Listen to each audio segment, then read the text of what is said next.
Biography of scientist के पहले episode में मैं आपका स्वागत करता हूं। और दोस्तों, इसके पहले एपिसोड में हम लोग बात करने वाले हैं सर मेंडल के बारे में। सर मेंडल को फादर ऑफ जेनेटिक्स भी कहा जाता है। उनका जन्म 1822 साल में ऑस्ट्रिया के एक छोटे से शहर पे हुआ था। उनका पूरा नाम है ग्रेगर जोहन मेंडल। उनके पिताश्री का नाम है एंटन मेंडल और उनकी माताश्री का नाम है रोजाइन मेंडल। 11 साल की उम्र तक मेंडल सर अपने पिताजी के साथ उनके फार्म में उनकी हेल्प करते थे। लेकिन जब मेंडल सर के 11 साल कंप्लीट हो गए थे, उनके पिताजी को लगा कि अब मेंडल को किसी अच्छे स्कूल में एडमिशन करवा लेना चाहिए। लेकिन पैसे की शॉर्टेज होने के कारण मेंडल सर के पिताजी उनको किसी अच्छे स्कूल में एडमिशन नहीं करवा पाए। लेकिन उन्होंने उनको एक लोकल स्कूल में एडमिशन करवा लिया और मेंडल सर ने अपने आप को उस लोकल स्कूल में इतना इम्प्रेस किया कि सब टीचर्स उनसे खुश हो गए थे। वो हर सब्जेक्ट में बहुत अच्छे थे। स्कूल वाले तो इतने इम्प्रेस हो गए थे कि उन्होंने सोचा कि अब मेंडल सर को जो हायर स्टडीज होगा उसका सब खर्चा वो स्कूल उठाएगी।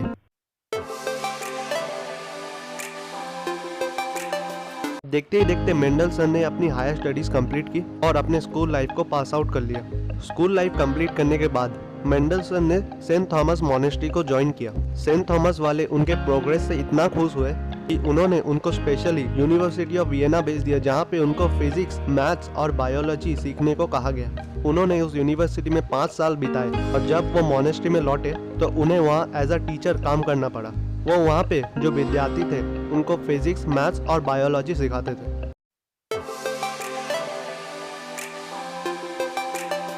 मेंडल सर अपने मॉनेस्ट्री के पास एक छोटे से घर में रहते थे।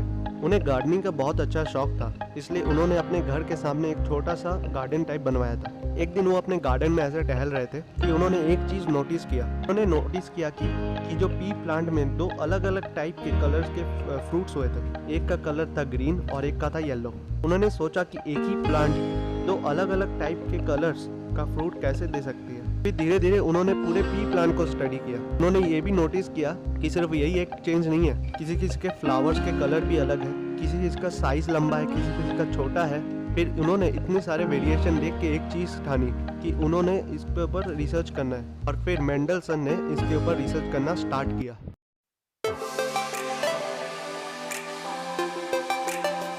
तो चलिए गाइस, हम लोग मेंडल के एक्सपेरिमेंट का थोड़ा सा ओवरव्यू ले लेते हैं। पहले बात करेंगे उन्होंने पी प्लांट को क्यों चुना। पी प्लांट के चुनने के पीछे एक बहुत ही बड़ा रीज़न है। दोस्तों, पी प्लांट बहुत ज़्यादा बड़ा एक वैरायटी प्रोवाइड करता है जो किसी अलग प्लांट में नहीं मिलता। फॉर एग्जांपल, उनका colour, pot colour, seeds, flower का कलर, उनका साइज सब मैटर करता है। इसलिए मेंडल सर ने पी प्लांट को चुना। अब बात करते हैं कि उनके एक्सपेरिमेंट में स्पेशल क्या था।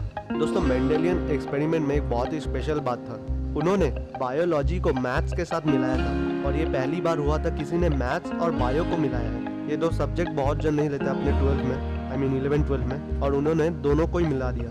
इन एक्सपेरिमेंट को मेंडल सर ने नाम दिया हाइब्रिडाइजेशन एक्सप्रेशन। मेंडल सर ने लगभग 7 साल इस एक्सपेरिमेंट के ऊपर काम किया और काम करने के बाद जैसे ही उन्होंने अपने एक्सपेरिमेंट को पब्लिश किया, उनका एक्सपेरिमेंट पूरी तरह से रिजेक्ट कर दिया गया और उनके कुछ ही सालों बाद मेंडल सर का देहांत हो जाता है। लेकिन दोस्तों, एक बात कहते हैं ना, मेहनत करने वालों की कभी हार नहीं होती। कुछ साल बाद 1900 में 3 scientist Karl Correns, Erich von Tschermak और डी वेरीज ने ये ठान लिया कि वो मेंडल सर के एक्सपेरिमेंट के ऊपर काम करेंगे और इसको सक्सेसफुल बनाएंगे। जब ये तीनों साइंटिस्ट मेंडल सर के एक्सपेरिमेंट के ऊपर काम कर रहे थे तो वो इस बात से शॉक थे कि जब उन्होंने इस एक्सपेरिमेंट के ऊपर काम किया था तब न्यूक्लियस का एक्सपेरिमेंट, मेरा मतलब डिस्कवरी नहीं हुआ था। तो गाइस, आप सोचिए, बिना न्यूक्लियस के डिस्कवरी के मेंडल सर ने इतना बड़ा कॉन्सेप्ट को डिस्कवर किया। फिर क्या, उन तीनों साइंटिस्ट ने पूरा काम किया उन वर्किंग्स के ऊपर और फाइनली उनका जो पेपर था वो एक्सेप्ट कर लिया गया और एक्सेप्ट होने के बाद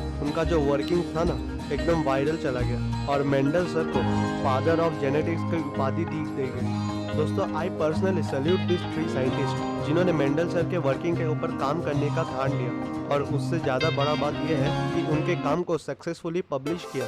तो गाइस, यही हम आते हैं अपने वीडियो के एंड पे।